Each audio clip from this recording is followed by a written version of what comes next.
स्वागत है आपका विज्ञान वृक्ष पर, जो बीएससी के स्टूडेंट्स और एस्पायरिंग स्कॉलर्स के लिए ज्ञान और सफलता का एक अनोखा साथी है। हेलो एवरीवन, विज्ञान वृक्ष में आप सभी का एक बार फिर से स्वागत है। हम लोगों ने मेटल कार्बोनिल स्टार्ट किया हुआ था। मेटल कार्बोनिल्स में बहुत सारे पार्ट्स पढ़े थे।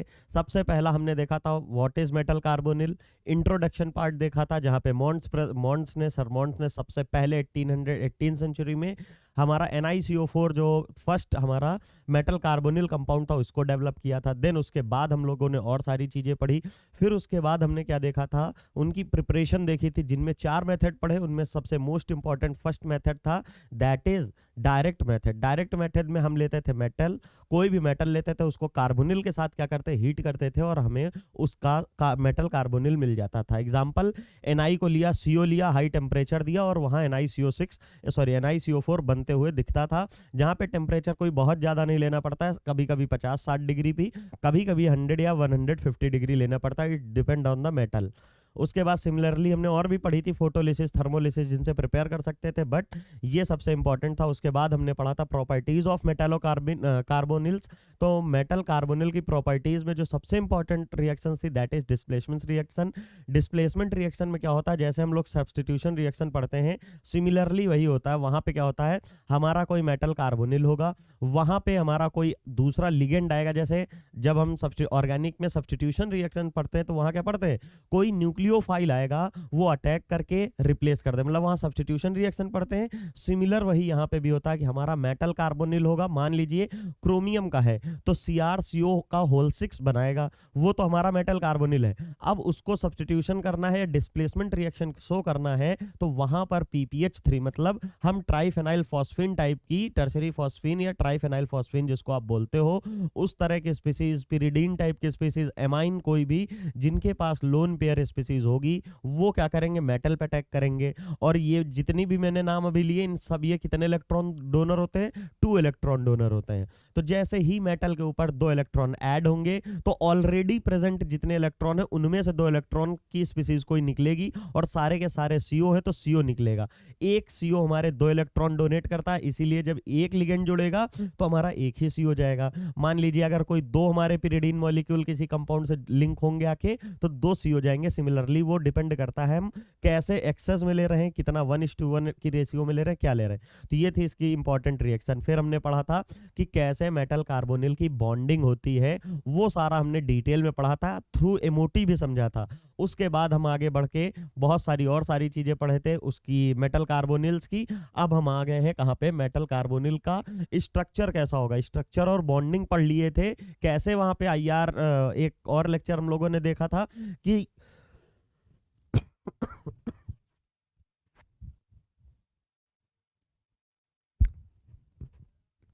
ठीक है, तो हम लोगों ने एक और वहां पे इंपॉर्टेंट चीज देखी थी, वाइब्रेशनल स्पेक्ट्रोस्कोपी। मतलब सर आपने बता तो दिया था कि बॉन्डिंग ऐसे होगी, ऐसे होगी, ऐसे होगी, बट उसका स्ट्रक्चरल मतलब उसका एक्सपेरिमेंटल डेटा आप बताइए। तो वो हमने प्रूफ करके दिया था वाइब्रेशनल स्ट्रेचिंग फ्रीक्वेंसी से। और ये भी बताया था कि हर जगह आप नाम सुनते हो, ऑर्गेनिक पढ़ रहे होते हो तो वहां NMR ज्यादा पढ़ते हो, लेकिन OMC जहां भी पढ़ोगे तो सिर्फ और सिर्फ IR से डील कर रहे होगे, because in organic chemistry there is a lot of hydrogen present, जिसकी वजह से 1H स्पेक्ट्रोस्कोपी वहां देखने को मिलती है। यहाँ पे हाइड्रोजन होते ही नहीं है, और यहाँ पे हम लोग बॉन्ड स्ट्रेंथ के बिहाफ पे पता करते हैं कि यहाँ बॉन्ड ऑर्डर कितना है, बॉन्ड लेंथ कितनी है, बॉन्ड स्ट्रेंथ कितनी, ये सब पता करते हैं। उसके लिए IR स्पेक्ट्रोस्कोपी यूज होती है, जिसका दूसरा नाम वाइब्रेशनल स्पेक्ट्रोस्कोपी से भी आप जानते हैं, वो हम ऑलरेडी डिस्कस कर चुके हैं।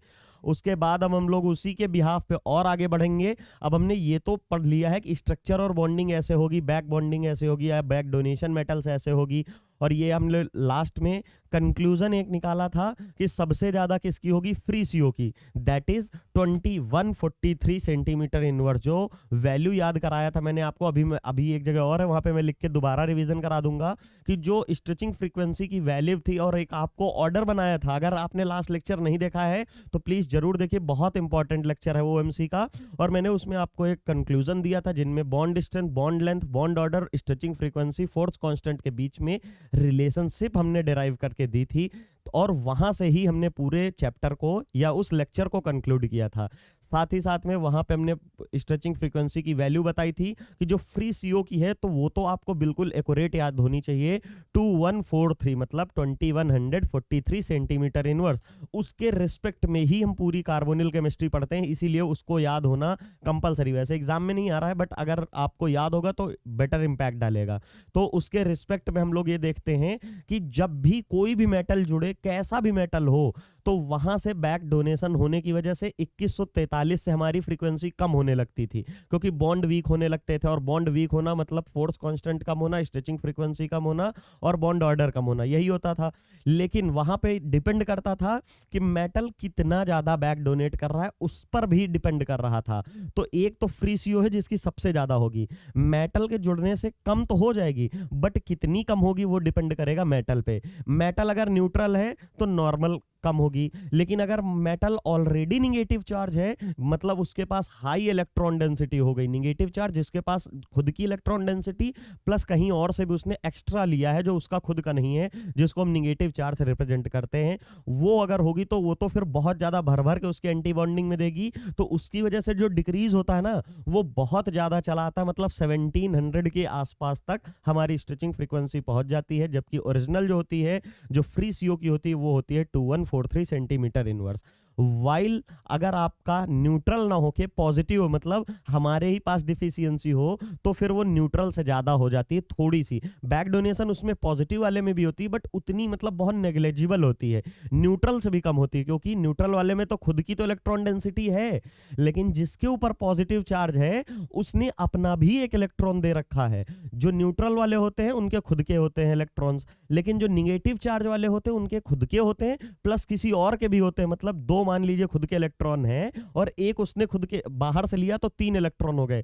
तो बैक डोनेशन में 3 इलेक्ट्रॉन, और बैक डोनेशन में 3 इलेक्ट्रॉन, तो उतना ही बॉन्ड कमजोर होगा, उसकी स्ट्रेचिंग फ्रीक्वेंसी उतनी ही कम होगी, इसीलिए निगेटिव वाले की सबसे कम। फिर अगर बात करते हैं एक जगह, इस जगह मान लीजिए न्यूट्रल वाला है, न्यूट्रल वाले पे खुद के 2 हैं, तो वो 2 ही डोनेट करेगा, तो ऑन एवरेज डोनेट कराएगा, ऑन एवरेज उसकी डिक्रीज होगी।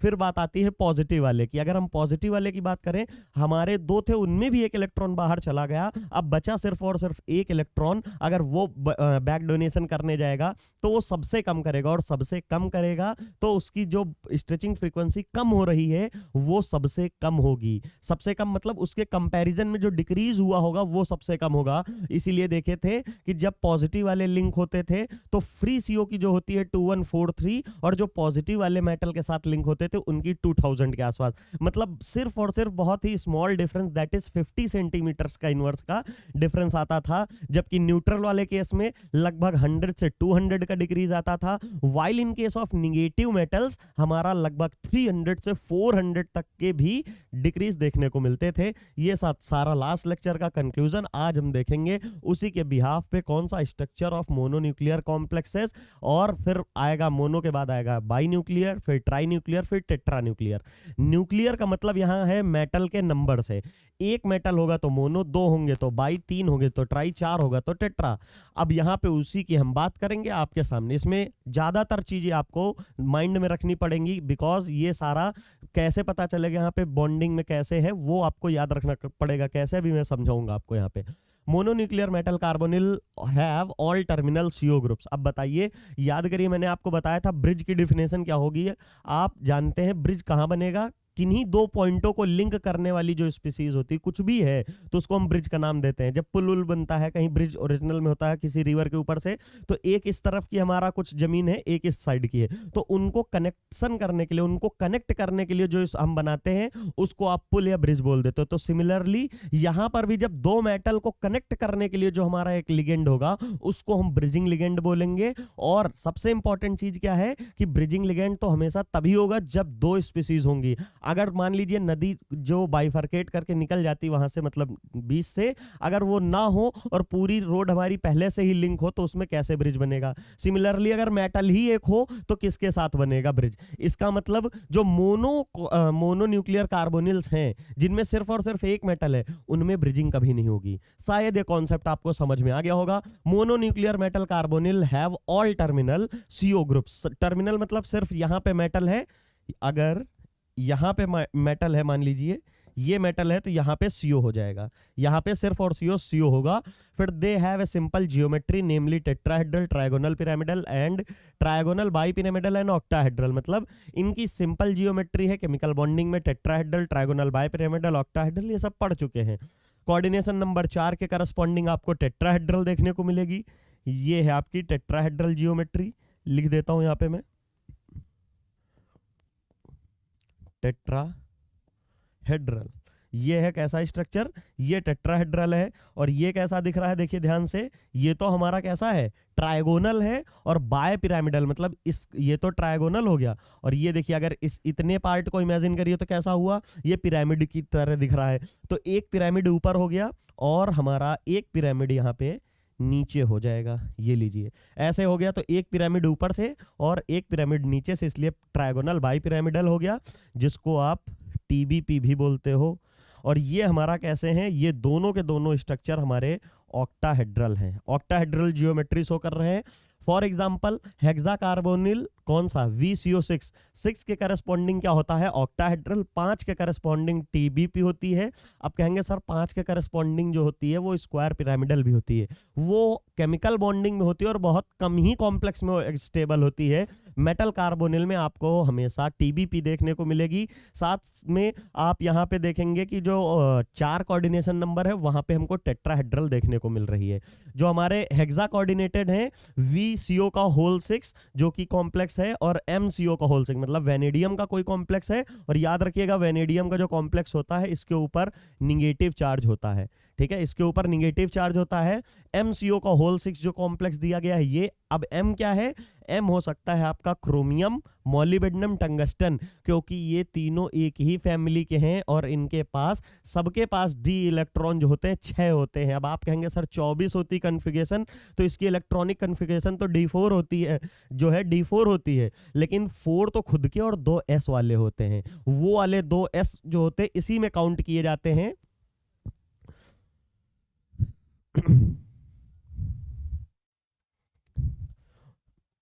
वो वाले 2 S इसी में काउंट किए जाते हैं और हमारे क्या 4 + 2 मतलब टोटल 6 इलेक्ट्रॉन बनते हैं। तो ये वाला हमारा है, यहाँ से निकल टेट्राकार्बोनिल, निकल वाला कॉम्प्लेक्स जो है वो टेट्राहेड्रल जियोमेट्री रखता है, while pentacarbonyl of iron, osmium and ruthenium, ये सारे कैसे रखेंगे, TBP, क्योंकि हमारा आयरन, र्यूथेनियम और ऑस्मियम सेम ग्रुप के हैं। अगर आपने सीरीज देखी होगी तो इसको बोलते हो FeO, फिर गलत हो गया, यहाँ पे ऊपर जाएगा, ये चीज यहाँ पे ऊपर रहेगी, फिर ये हमारी होती है, ये हमारा एक है, यहाँ पे ये ग्रुप है। और याद करने की ट्रिक क्या है, फिर रूठे ओ सनम, यहाँ पे आप याद कर सकते हैं इसको, ठीक है। कैसे याद करेंगे, फिर रूठे ओ सनम, ये ट्रिक याद करने की है। तो ये एक ही के हैं, तो जो ये ज्योमेट्री होगी वही इसकी होगी, वही इसकी होगी, ये शायद आपको समझ में आ गया होगा। सिमिलरली यहाँ पे अगर आप बात करते हो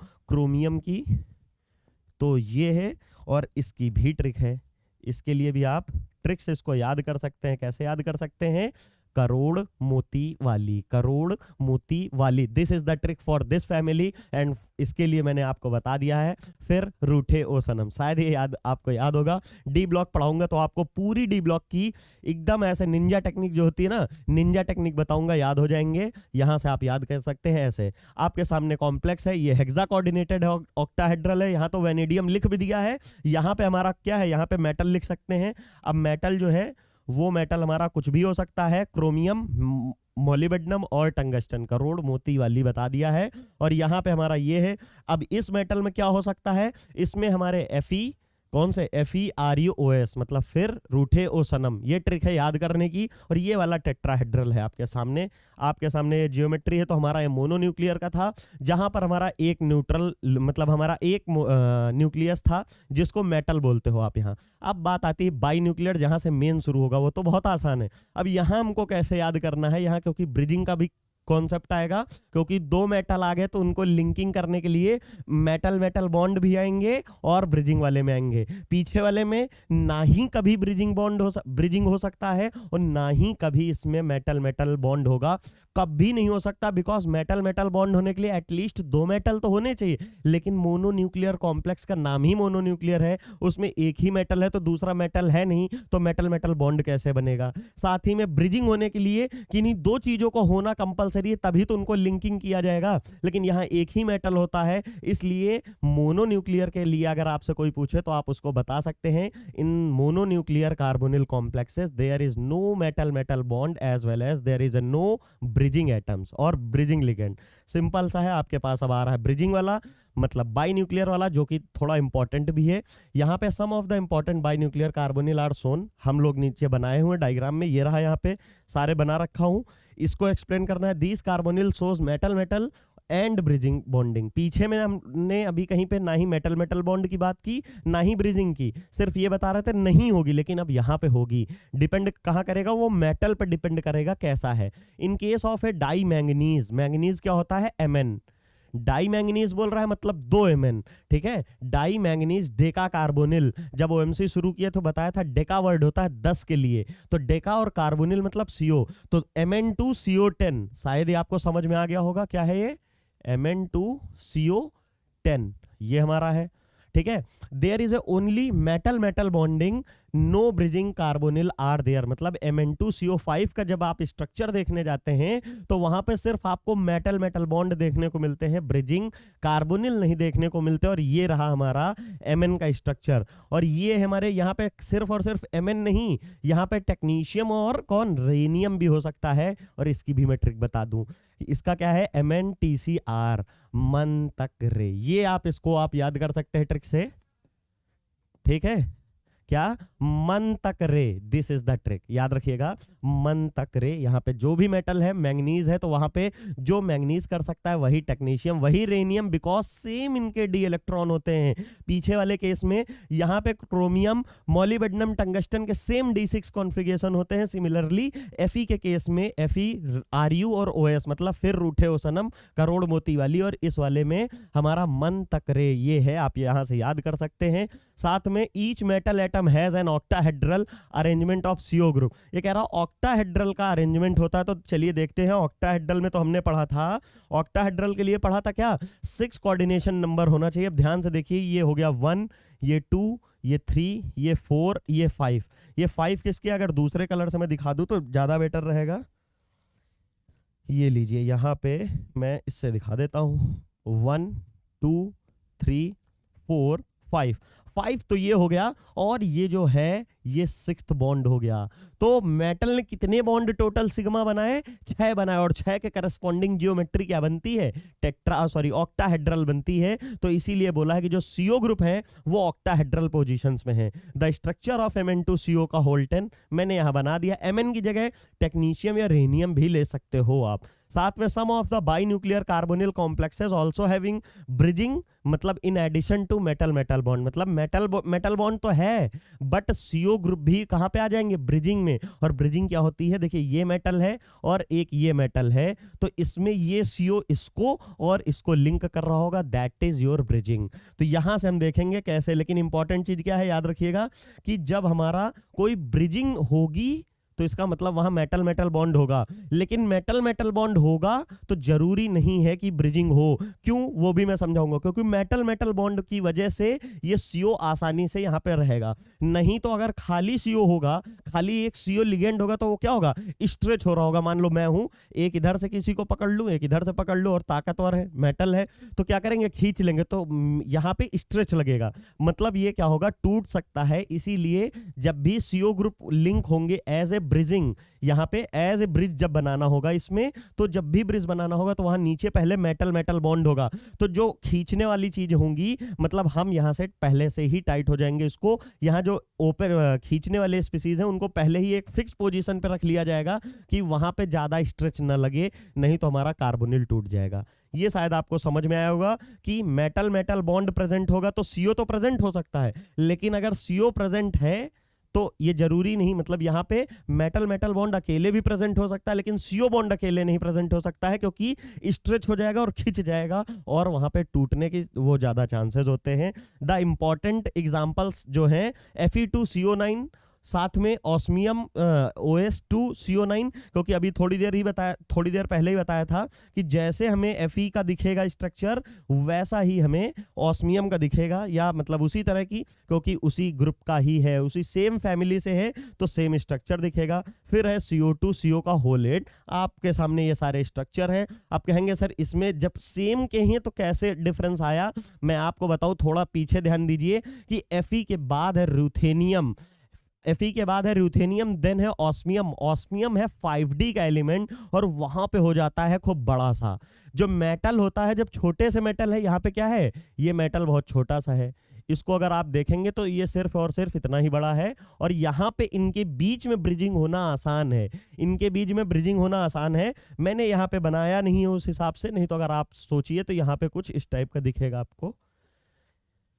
एक मिनट, ये यहाँ पे इनको और दूर कर लीजिए, ठीक है, ये, और आपको देखने को मिलेगा, ये आपको हटा दीजिए, यहां पे एक CO देखने को मिलेगा ऐसे। क्यों? क्योंकि जो हमारा ऑस्मियम का शेप है, ऑस्मियम का शेप जो है, साइज है, वो बड़ा है।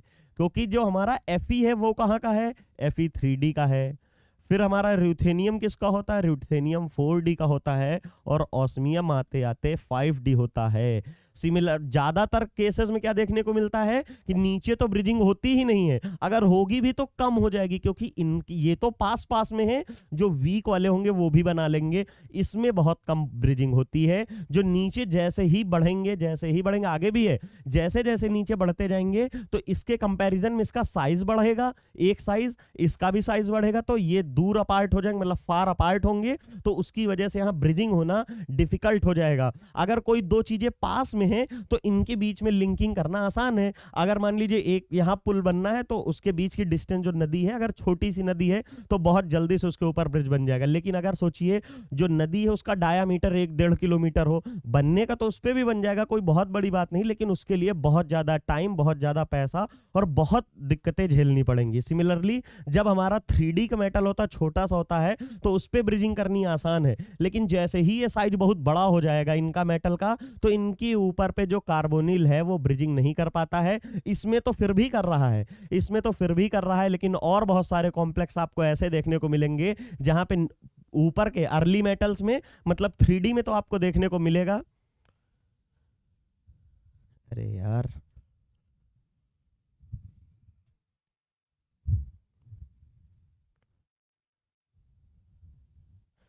अर्ली में तो देखने को मिलेगा, लेकिन जैसे ही जैसे नीचे आप मूव करोगे वहां पे आपको ब्रिजिंग नहीं देखने को मिलेगी। आपके सामने कॉम्प्लेक्स है, इनको आपको याद करना है, बिकॉज क्या होता है, इनको हम लोग किससे डील करते हैं, इनको हम लोग स्पेक्ट्रोस्कोपिक डेटा से, अभी यहाँ पे एक लाइन मैंने बताई भी है कि कैसे स्पेक्ट्रोस्कोपिक डेटा से इनको हम सॉल्व करते हैं। जहां पर आपको जब भी ब्रिजिंग बताएगा तो वहां पे आपको एक्सप्लेन करेगा यहाँ पे हमारा कॉम्प्लेक्स कैसा है।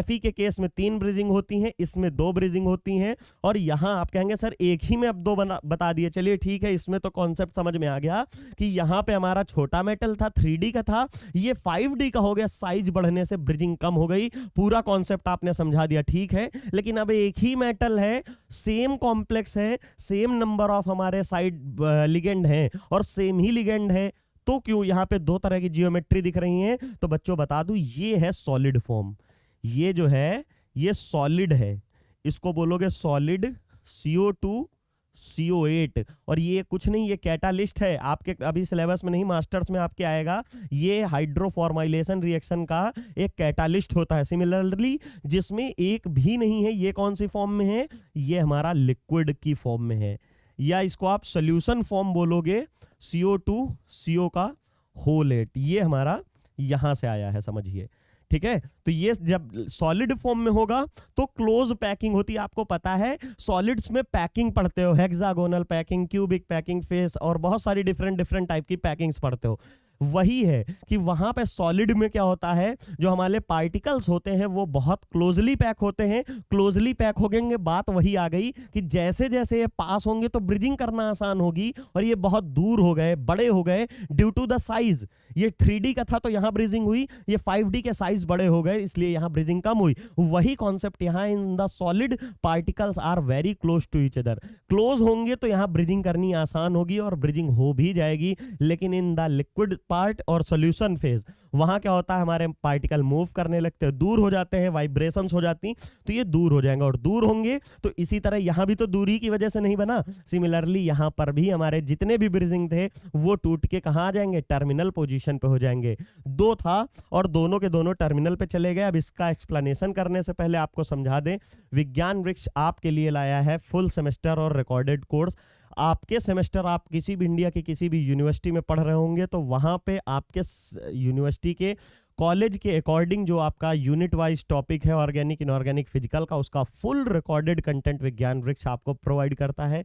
साथ ही साथ एक और चीज़ है, जो आपके यूनिवर्सिटी के प्रीवियस ईयर क्वेश्चन पेपर्स हैं उनका भी रिकॉर्डेड फॉर्म विज्ञान वृक्ष आपको प्रोवाइड करता है, वो भी सिर्फ और सिर्फ 400 के अप्रॉक्स में, सिर्फ और सिर्फ 400 के अप्रॉक्स में आपको ये पूरा कंटेंट दिया जाता है, जिसमें आपको प्रीवियस ईयर क्वेश्चंस भी दिए जाते हैं। साथ ही में आपको जो पढ़ाया जाता है इसकी भी PDF प्रोवाइड की जाती है, जिससे आप इनको डाउनलोड करके इनका प्रिंट आउट निकलवा सकते हैं, नोट्स बनाने की भी आपको ज़रूरत नहीं पड़ेगी। और साथ ही साथ में BSc के अगर आप 3rd ईयर में हैं तो आप अपनी मास्टर्स केमिस्ट्री में आप अपना स्कोप देख रहे हैं और अच्छे कॉलेज या यूनिवर्सिटी से MSc करना चाह रहे हैं तो उसके लिए एग्जाम होता है CUET PG, तो उसके लिए विज्ञान वृक्ष ने आपके लिए जो एक कॉन्सेप्ट होता, मतलब एक कितनी स्ट्रेटेजी होती कि कैसे आपको पढ़ना है, किस टॉपिक को कितने एक्सटेंट तक पढ़ना है, वो विज्ञान वृक्ष ने सब सॉर्ट आउट करके एक पूरा कंटेंट तैयार किया है, जिसको बहुत ही अफोर्डेबल प्राइस पे आपको दिया जाता है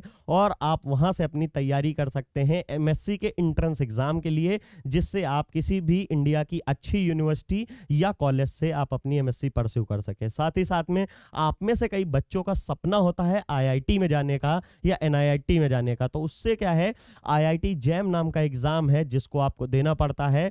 विज्ञान वृक्ष आपके सपने को साकार करने में आपकी मदद करता है। इस IIT JAM जैसे एग्जाम्स की भी जो प्राइस है, इन IIT JAM जैसे एग्जाम्स की भी प्राइस को बिल्कुल मिनिमम करके आपको प्रोवाइड करता है, जिससे आप जो है क्वालिटी कंटेंट और लो प्राइस पे आपको मिल सके। और CUET PG और IIT JAM जैसे कोर्सों के साथ साथ में आपको दी जाती है टेस्ट सीरीज भी, जिससे आप अपने आप को टेस्ट कर सकते हैं एग्जाम से पहले ही कि आपकी प्रिपरेशन कहाँ पे है और आप कितना बेटर कर रहे हैं, कहाँ पे आप लैग कर रहे हैं, उस पोर्शन पे आप तैयारी कर सकते हैं।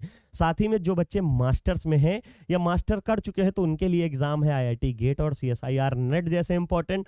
IIT GATE को बताने की जरूरत नहीं है, अगर आप में से अगर उसमें कोई भी बच्चा अच्छी रैंक लाता है तो क्या होता है, उसमें आपको देखने को मिलता है सिर्फ और सिर्फ इंटरव्यू के बेस पे PSUs में डायरेक्ट गवर्नमेंट जॉब मिलती है। और PSUs क्या होती हैं, PSUs आप ऐसे समझ लीजिए, इसरो, DRDO, बार्क, ONGC, गेल, बेल, इस तरह के इंस्टीट्यूट जितने भी हैं ये सारे हमारे PSUs के अंदर आते हैं। और इनमें आपको जाने का नहीं, सिर्फ और सिर्फ जाने का नहीं, यहाँ पे जॉब का मौका मिलता है सिर्फ और सिर्फ इंटरव्यू के बेस पे, और कुछ नहीं होता है। गेट स्कोर कार्ड लगाएंगे, आप इंटरव्यू कर देंगे, अगर आप क्वालिफाई हैं तो आपको डायरेक्ट जॉब मिलती है एक इंटरव्यू पे। सिमिलरली अगर आप वहां से PhD करना चाहते हैं तो आप PhD कर सकते हैं किसी IIT से, और ड्यूरिंग PhD आपको मिलती है फेलोशिप। लेकिन अगर आपने अभी मास्टर्स की है या IIT से MTech करना चाहते हैं तो आप IIT से MTech कर सकते हैं, जिसमें भी आपको फेलोशिप मिलती है, नियरली 12,500 रुपीज़ पर मंथ मिलती है आपके MTech तक।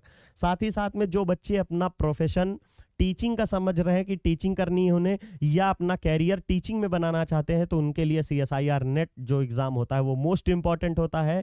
CSIR NET एग्ज़ाम क्वालिफाई करने के बाद आप इंडिया में किसी भी कॉलेज, यूनिवर्सिटी, रिसर्च लैब में जाके असिस्टेंट प्रोफेसर बनने के लिए एप्लीकेबल हो जाते हैं।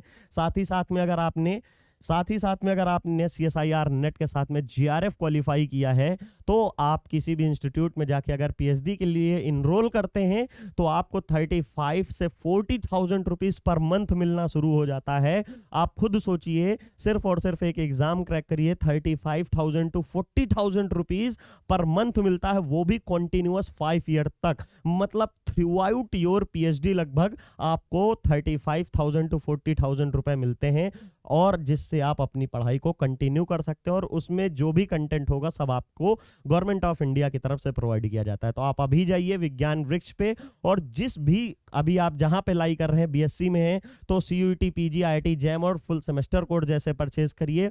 मास्टर्स में अगर हैं आप, अगर आप आईआईटी गेट और सीएसआईआर नेट एग्जाम की प्रिपरेशन कर रहे हैं तो तुरंत जाके कोर्स बाय करिए।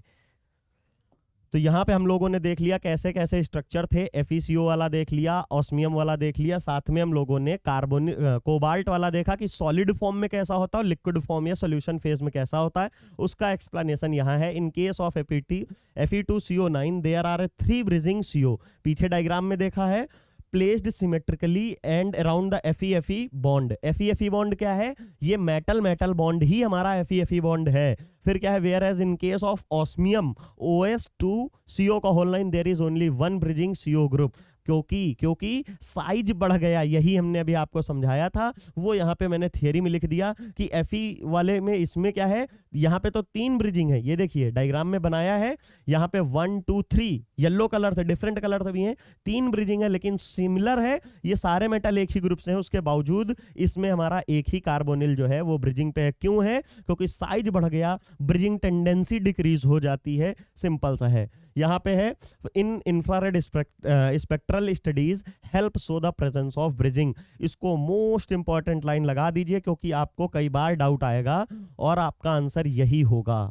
जो ये हमारी स्पेक्ट्रल डेटा होता है, the infrared spectral studies, the presence of bridging shows the presence of bridging CO group in the metal carbonyl. अभी मैंने बताया था, आप पूछ रहे थे सर कि कैसे मेटल कार्बोनिल में कितने ब्रिजिंग होंगे, कैसे होंगे, ये कैसे पता चलेगा? आप देख के कभी किसी कॉम्प्लेक्स को नहीं बता सकते। हाँ, अगर आपने रट्टा ही मार लिया है कॉम्प्लेक्स का वो अलग बात है, बट अगर आपको कोई कॉम्प्लेक्स ऐसे दिया जाए, बताएं कि इसमें क्या होगा, तो आप उसको नहीं बता सकते हैं, बिकॉज हम लोग कॉम्प्लेक्स को ऐसे बता ही नहीं सकते हैं कि इसमें कितने ब्रिजिंग होंगे, कितने टर्मिनल पोजीशन पे होंगे। वो सिर्फ और सिर्फ एक चीज बता सकती है, दैट इज इंफ्रारेड स्पेक्ट्रोस्कोपी, जिसकी वजह से जब हमारी CO वैल्यू आएंगी, मतलब जो CO की स्ट्रेचिंग फ्रीक्वेंसी होगी, तो वो बता देगी कि ब्रिजिंग पे है कि टर्मिनल में। क्योंकि लास्ट लेक्चर में मैंने बताया था कि जो टर्मिनल वाली होती है उसकी तो 1900 से 2000 के आसपास होती है, या 1850 से 1950 के आसपास होती है। लेकिन जो ब्रिजिंग में आ जाते हैं,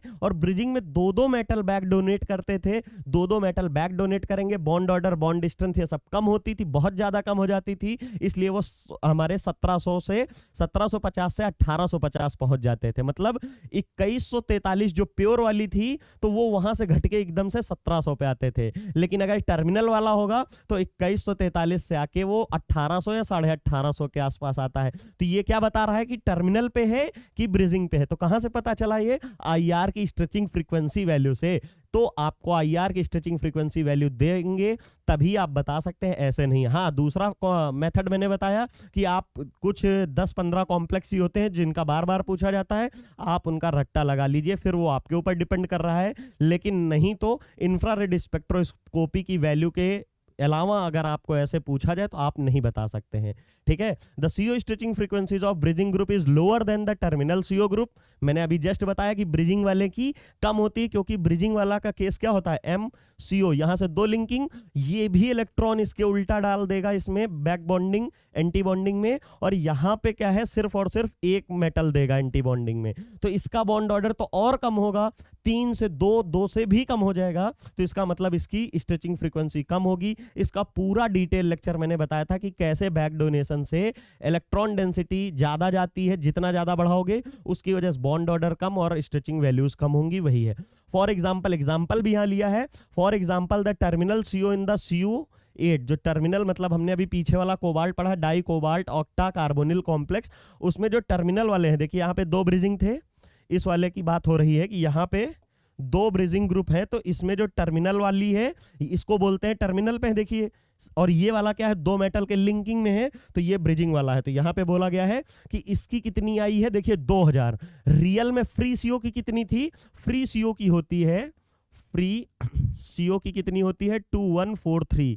तो 2143 से घट के कितनी हो गई, 2143 से घट के कितनी हो गई, इसको यहां पे हटाइए, ये लीजिए यहाँ पे देख लीजिए 2143 से घट के 2000 के आसपास पहुंच गई। तो ये कैसी हुई, या 2100 के आसपास, तो ये कैसी हुई टर्मिनल, क्योंकि हमको दिख रहा है कि बहुत ज्यादा डिक्रीज नहीं हुआ है, लेकिन वेयर एज यहाँ पे लिखा हुआ है whereas bridging CO group have a bond range of 1800 to 1860, मतलब वो तो 2000 के आसपास है, ये 1800 पे है, मतलब यहाँ बैक डोनेशन बहुत हुई, तो यही बता रहा है कि ये ब्रिजिंग में है। Similarly we have already noted that terminal CO group appear in the range, ये रेंज बता रहा है 1850 से लेके 2150 तक, ये जनरली 21 तक ही देखने को मिलता है, क्योंकि फ्री सीओ की ही 2143 होती है। तो जनरली आप यहाँ लिख सकते हैं 2150 से 1900, यहाँ पे 2100 लिख सकते हैं, ये लीजिए लिख गया 2100, ठीक है बस। तो यहाँ पे हम बात कर सकते हैं कि 1850 से लेके 2100 के आसपास रहती है। And frequencies of bridging group जो होते हैं वो कहाँ पे आएंगे, 1700 से 50 से लेके 1850, क्योंकि यहाँ ब्रिजिंग हुई, बैक डोनेशन ज्यादा हुआ, ये सब लास्ट लेक्चर में देखे थे। ट्रिपली ब्रिजिंग सीओ, अब सोचिए डबली में इतनी डिक्रीज हुई तो ट्रिपली में तो और ज्यादा होगा, और बैक डोनेशन और बॉन्ड ऑर्डर घटेगा सीओ का और कम होगा। तो यहाँ पे कितना आएगा ट्रिपली का, ये देखिए बता रहा है 1620 से लेके 1730। तो ये वाला ऑन एवरेज अगर मानोगे, टर्मिनल वाले की आप मान सकते हो ऑन एवरेज 2000, और जो ब्रिजिंग डबली मतलब मेटल के साथ है, डबली बोलो ना, सिर्फ और सिर्फ ब्रिजिंग बोल सकते हो, तो जैसे ही ब्रिजिंग होगा तो वो 1800 के आसपास आ जाएगा लगभग, ऑन एवरेज में बता रहा हूं। और उसके बाद ट्रिपली की अगर आपको याद करनी है तो उसको आप बोल सकते हो कि नियर अबाउट 1700 के आसपास आएगी, अगर आप इसका एवरेज निकालोगे तो, ठीक है, लगभग 1700। तो आप ऐसे याद कर सकते हो। तो आप देख रहे हैं जैसे जैसे ब्रिजिंग बढ़ रही है वैसे वैसे स्ट्रेचिंग फ्रीक्वेंसी घट रही। मैंने लास्ट लेक्चर में पूरा वाइब्रेशनल स्पेक्ट्रोस्कोपी कैसे होती बताया था। लेट अस समराइज करना इनकी स्ट्रेचिंग फ्रीक्वेंसी। तो यहां पे आप लिख लीजिए फ्री सीओ का 2143 होता है, और टर्मिनल वाले का, ये वैसे मैंने लास्ट लेक्चर पे लिख भी दिया था, टर्मिनल वाले की लगभग आप मान लीजिए 1950 से लेके 2100 लिख लीजिए। और फिर यहाँ पे ब्रिजिंग वो भी 2 के बीच में जो है, 2 ब्रिजिंग 2 सीओ, मतलब सीओ जो है 2 उसमें ब्रिजिंग पे है, तो वो होगी 1750 से 1950 के बीच में, 1850 होती है, और यहाँ पे आप लिख सकते हैं 1850 से, ठीक है। और यहाँ पे ब्रिजिंग में ही लिख सकते हैं, ये लीजिए, इसको नीचे लाते हैं और इसको 2 की जगह 3 कर लीजिए, और जैसे ही आप करेंगे तो ये हो जाएगी 1620 अभी देखा है से 1730 थी। तो ये है हमारा सेंटीमीटर इनवर्स में, सब में लिख लीजिए।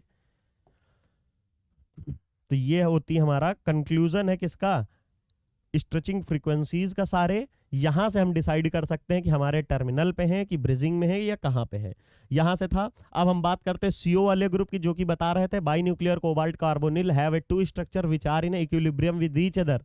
वो दोनों कौन से, यहाँ वाले की बात हो रही, जहां पे हम लोग बोले थे कि ऐसे ऐसे आ रहे हैं, यहाँ पे तो ब्रिजिंग है, यहाँ पे ब्रिजिंग नहीं है। कैसे नहीं है, सॉलिड फॉर्म में है, ये लिक्विड फॉर्म में है, उसी का बोल रहा है यहाँ पे कि ये क्या है, हमारे किसमें है, इक्विलिब्रियम में रहते हैं। इक्विलिब्रियम में रहने का मतलब है दोनों एक दूसरे से इंटरचेंज होते रहते हैं। तो इससे हम ये कह सकते हैं लोअर टेम्परेचर पे तो हमको ब्रिजिंग देखने को मिलेगी, हायर टेम्परेचर पे नहीं देखने को मिलेगी, क्योंकि हायर टेम्परेचर में वाइब्रेशन ज्यादा होती है। हायर टेम्परेचर पे वाइब्रेशन ज्यादा होगी तो हमारे बॉन्ड टूट जाएंगे, जो ब्रिजिंग पे होंगे सारे के सारे टर्मिनल में हो जाएंगे। जैसे सॉलिड में तो 2 दिख रहे थे, लिक्विड में नहीं दिखेंगे, इसी तरह सिमिलरली लो टेम्परेचर पे तो हमें वो ब्रिजिंग वाले दिखेंगे, हाई टेम्परेचर पे वो ब्रेक हो जाएंगे वाइब्रेट होकर। यहाँ पे क्या है, in the solid state there are 2 bridging carbonyl and each carbonyl atom have an 3 terminal. बात है बिल्कुल सही, स्ट्रक्चर में दिख रहा है। The 2 CO groups are bonded together by metal metal bonds. जो 2 CO हैं वो कैसे जुड़े हैं, मेटल मेटल बॉन्ड से जुड़े हुए हैं। कैसे दिखा है, यहाँ पे देख लीजिए, यही तो था, 2 CO थे, ये रहा, ठीक है।